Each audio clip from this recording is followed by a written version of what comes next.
So we're in the Rabbeinu Avraham ben Rambam on page 4. Baruch Hashem, we have a nice following, the people who are listening to this online also. So we should have them in mind. We learn other people around this table as well. We were mentioning that there's two ways to come close to Hashem. What's called the common road, the Derech Ha'am, more correctly the way of the nation. Even though he uses the word common, I don't like that it's called common because it makes you feel like it's not holy. What is the common road? You're a tzaddik, you're a this, meaning it's a very hard level to reach. So to call it common is very, makes it seem simple. It's not. The next way is called the Derech HaYachid. There's Am and there's Yachid. So there are two derechs. One is for the nation and one is for the person, the individual. The reason why it's for the individual, not everybody can reach this level. Not everybody needs to reach this level. Not everybody has the ability, either mentally or emotionally or spiritually, to reach this level. And therefore it's obviously not an obligation on every person to do such a thing. Long time no see. So, let's read together on page 4. Asher lederech hayachid. So what about this? What is the intimate road, the individual road? We said that the common road is to keep all the mitzvot. So if that's true, so what's the intimate road? Maybe we can move these chairs down so everyone can fit at the table. No?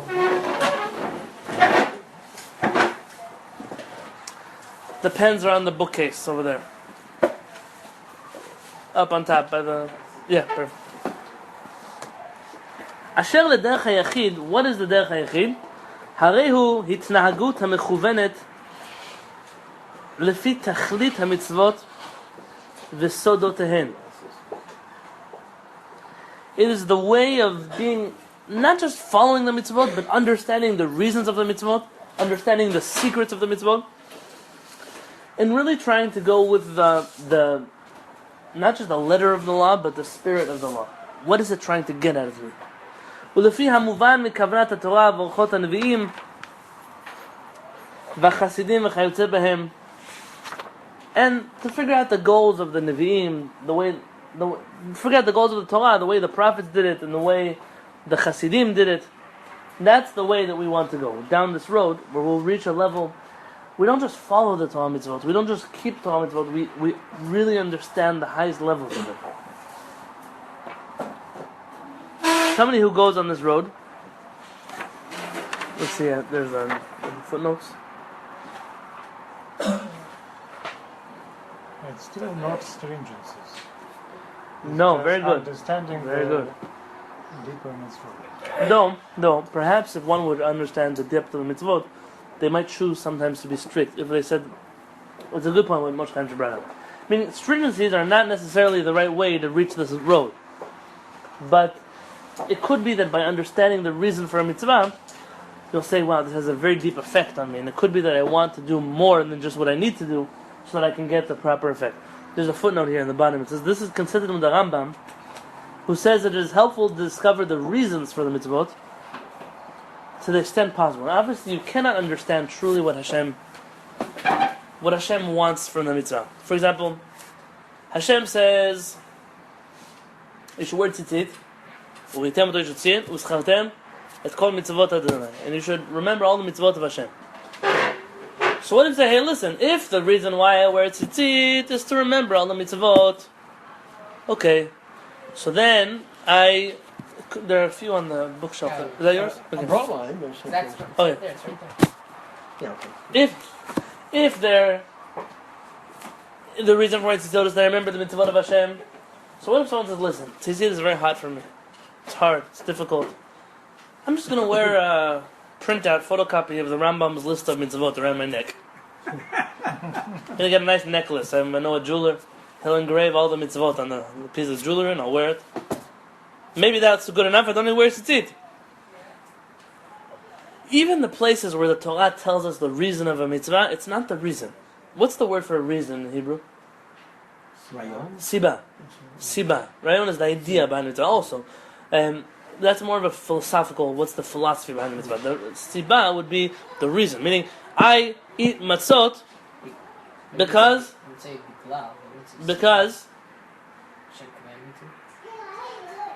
well, yeah, but what is the Torah?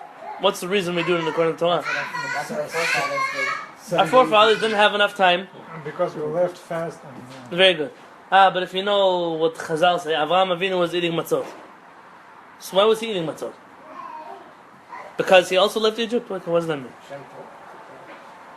I mean, there is an underlying, on these days, matzot must be eaten. Regardless of the reason. How's it get there? Throughout history, we left Egypt, now you began to understand this is one of the reasons why we eat matzot. Not the only reason, because if not, Avraham Avinu wouldn't do it. One of the reasons. And so what you see here is that the word that the rabbis use... What other reasons maybe? What? What other possible? Well, I don't know. You'd have to be like Avraham Avinu to figure this one out. But this is a very important rule, and that's why in Judaism, whenever you see Jewish texts, and they write, here you can add a chair to them. You can add a text. You see always in the text that we don't call the reasons for the mitzvot the sod, the sibah, the reason for the mitzvah. Rather, we refer to them as ta'am, ta'amei ha-mitzvot. The ta'am is, what does the word ta'am mean? Taste. Taste. I mean, I'm tasting a little bit of the reason for why this mitzvah is. For example, some historians want to suggest something very interesting. Kehillat and tzitzit. They suggest that why is the Romans? They show up and they stop us from doing Kehillat. Why not tzitzit? What do they have against Kehillat? The blue string, that's what made them crazy? And they point out that historically, the Jewish color of royalty was blue. The non-Jews wore what color is royalty? Purple.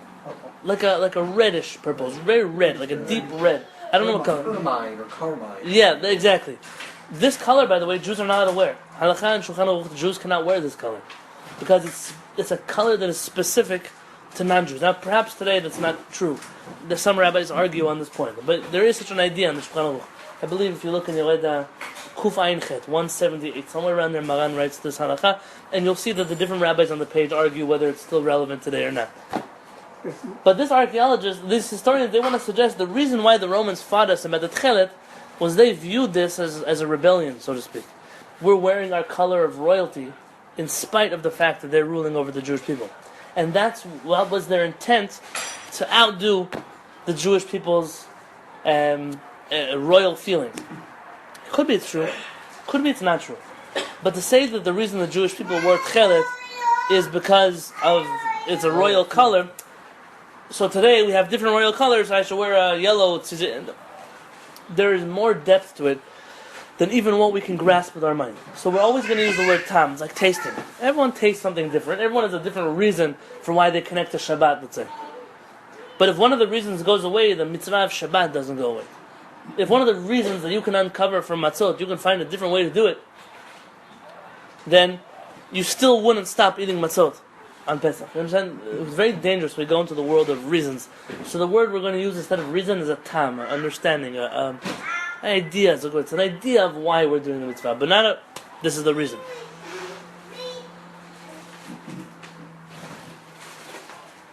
There are certain things that when the reason goes away, the halakha goes away. But those are rabbinic in nature. When a rabbi say the reason we established this was because of this. There's no Kabbalah behind it. There's no philosophy. It was in order to prevent this. So if you have a way to prevent this differently, then some rabbis, like the Osh, would suggest that you don't have to keep this halakha anymore.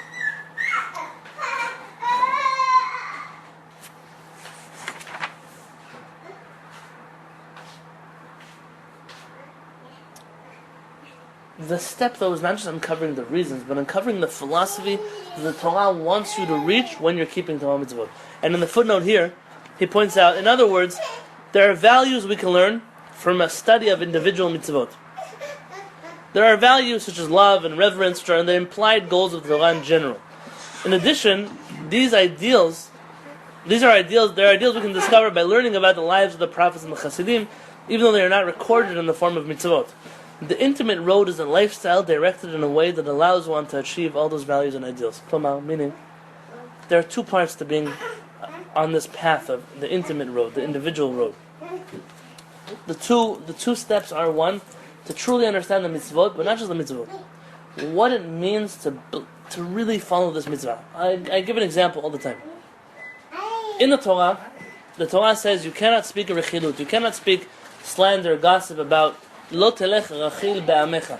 You cannot say it about people in your nation. The implication of this is that you would technically be allowed to say Lashon Hara about somebody who's not Jewish. When the Chavetz Chaim was asked this question, so can I say Lashon Hara about someone who's not Jewish? Chavetz Chaim said, I don't understand. If you truly understood the problem with saying Lashon Hara, you wouldn't get stuck on the details of are they Jewish or not. If you truly understood that Lashon Hara is a bad thing for a human being, it doesn't make a difference who you're speaking about. The Torah, when it comes to the mitzvot, the Torah is telling us that basic halakha is you cannot speak about your own nation. That's who you're living with, that's who you're amongst, that's who you pray with, that's who... But the Torah is not coming to tell you, that's it, but about the whole world you can speak bad about them. A person who truly reached this level of the derech hayachid, the individual road, would have learned the Torah in depth enough to actually appreciate that it's not just the technical details, but there's a spirit of the law that goes along with this as well. Rabbi Hollander today mentioned, I was by the Shiva, the Goodwin Shiva. Rabbi Hollander mentioned that a story, a famous story, Rabbi Yaakov Kamenetsky, that he would always say hello to everybody on the street. It's halacha. You have to meet everybody, greet them with a very nice smile. I once told this Rabbi the Vilna Gaon. The Vilna Gaon, he only slept 4 times a day for 30 minutes each time. That's it. The rest of the day he spent learning Torah. And the Vilna Gaon, there's a famous story that once they found him in front of a mirror smiling. And they saw him for 30 minutes he was smiling inside of a mirror. Now the Vilna Gaon didn't waste a minute of his life. He was making all kinds of funny faces into the mirror. Maybe the rabbi lost his mind. I don't know. Well, who knows what happened to the Vilna Gaon? And they asked him, and the Vilna Gaon said, listen, it says that I have to receive everybody with a bright face, with a joyful countenance. He says, so if my smile has to be a nice smile, how am I going to know which is my nicest smile unless I try it out and I practice? So you go check out Etorgim with Driver's glass. all kinds of microscopes and... but I want to check my smile out. I should give the nicest smile to another person. I have to tell you, what the Hasidim did to the Vilna Gaon's name is unforgivable. The Gaon of Vilna was one of the holiest tzaddikim who ever lived. The Vilna Gaon, we could say, and looking back in history, was led to be mistaken about his approach towards the Hasidim. It was a mistake. It's not the first mistake in Jewish history that someone has done that. It's not the first time that rabbis thought they were fighting something that was a good war and it ended up being a mistake. The fact of the matter, though, is that Chassidim are around today, and the non-Chassidim are around today, and they're all religious, and they're all connected to Hashem, and they're all... So, Memela, the fight is over. Because they were all worried the other one wasn't going to be Jewish enough. But, Luvda, you see, look what you see. The Lubavitch Rebbe used to say, they used to worry the Chassidim might not end up religious. Today you'll find the Chassidim normally are more religious than everybody else. And so, we're not worried about these things anymore. The Gaon of Vilna is a tzaddik yisod olam. We have to appreciate. He wasn't this mean guy. It took time in his life to look into a mirror, to smile nicely, to have a mahadran smile. Imagine telling that to somebody. I know you only eat certain hechshers, but which smiles do you use? Imagine asking them that question. Mahadran min mahadran. Mahadran min mahadran. It's an important thing. So Rabbi Yaakov Kamenetsky, when he passed away, there was a nun that came to the Shiva house looking for him. And this nun... the Gemara tells a story that Rabbi Yochanan ben Zakkai, he used to walk in the marketplace, and nobody was ever able to say hello to him before he said hello to them first. Afilu goy oved avodah zarah. Even a non-Jew who was an idol worshipper, meaning not a non-Jew like us who believed in one God, but someone who was like a pagan, the antithesis of Jewish belief, he always said hello to them first. There's not an excuse to not say hello to somebody. As Rabbi Yaakov Kamenetsky, when he passed away, there was a nun that came to the Shiva house, to the house of mourning. And this nun said, what happened to the old man that used to walk down the street?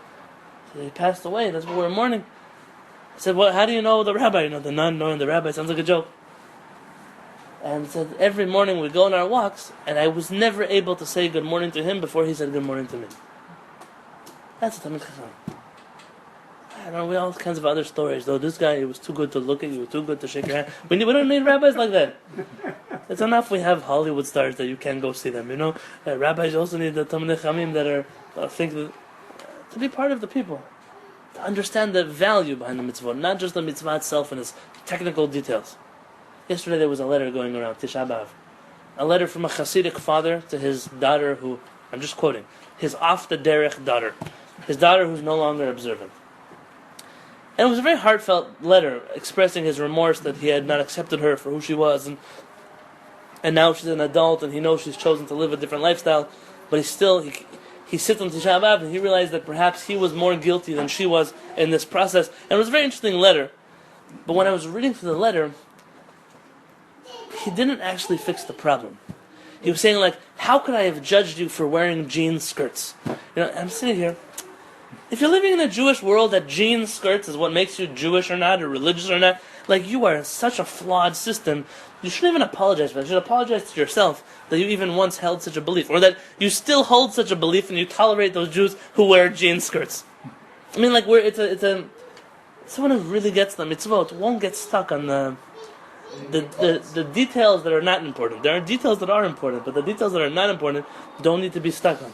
But some communities, you're not supposed to wear jeans. Absolutely, I agree. In some communities, I would love to see in those communities people pay taxes straight. Meaning, stealing from people, it pales in comparison wearing a jean skirt, or not wearing stockings, or I don't know, a guy wearing a short sleeve shirt, or whatever it is that today is a capital punishment crime. I don't know what it is that, like, I don't know anymore what's legal and what's not legal. And they're all minhagim anyway. If you see some lady wearing pants in crown hat, right away you can say she's out of town. She's out of town. I went out to the Kehillat Rebbe. I didn't bring my hat to New York on this trip. I'm going to confess. It was for one day that I'm wearing my hat. I'm not going to schlep it on the airplane. So I came to the Rebbe without a hat. And I know that if I went to this Rebbe, he wasn't going to say anything. But for sure there were other Rebbes of, how could you come without a hat? I mean, Judaism in the 21st century... The Kehillat Rebbe. He wouldn't have said...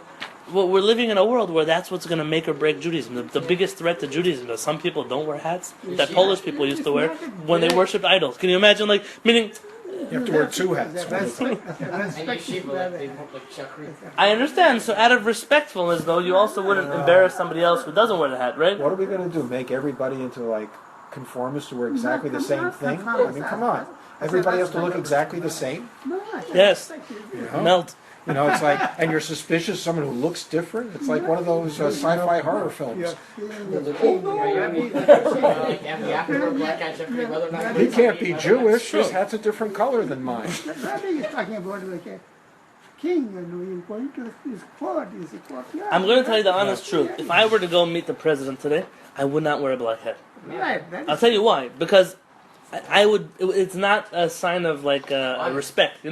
It used to be that you would never go meet an important person without some kind of top hat or up hat or beret or whatever it was that you wore in that country.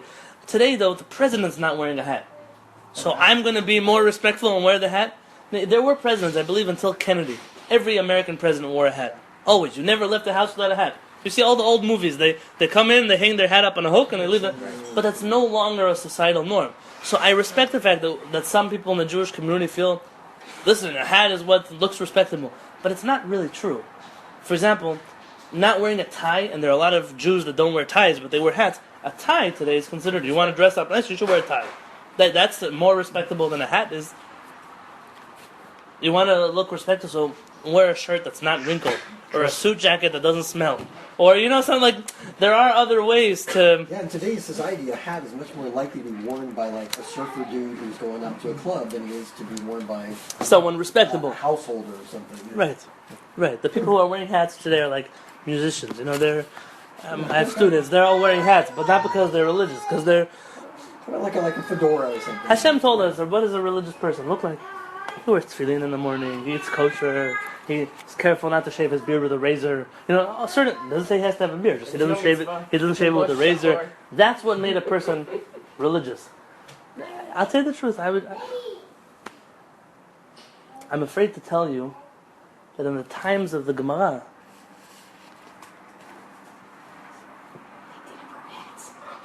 people didn't wear kippot. People didn't wear kippot. Oh, my. Well, you saw those children's books, where they're talking about Moshe Rabbeinu and Yaakov and With a shtreimel. with shtreimels and long black coats. Sure. And I had people insist to me, yes, Moshe wore a bekasher and a shtreimel, and you can't tell me any different. How can you suspect him, God forbid, of not being religious? But when someone truly, I'll tell you, want to know about wearing a kippah? There's a halakha of wearing kippah. The biggest kippah you can wear is a good thing if you're already wearing a kippah. So before we wear a hat, wear a big kippah. There are certain, stepping stones. But I don't judge anybody who wears what they want to wear, as long as it's sanua and it's modest and it's respectable for themselves. And Kadosh Baruch Hu doesn't ask me to be a police officer.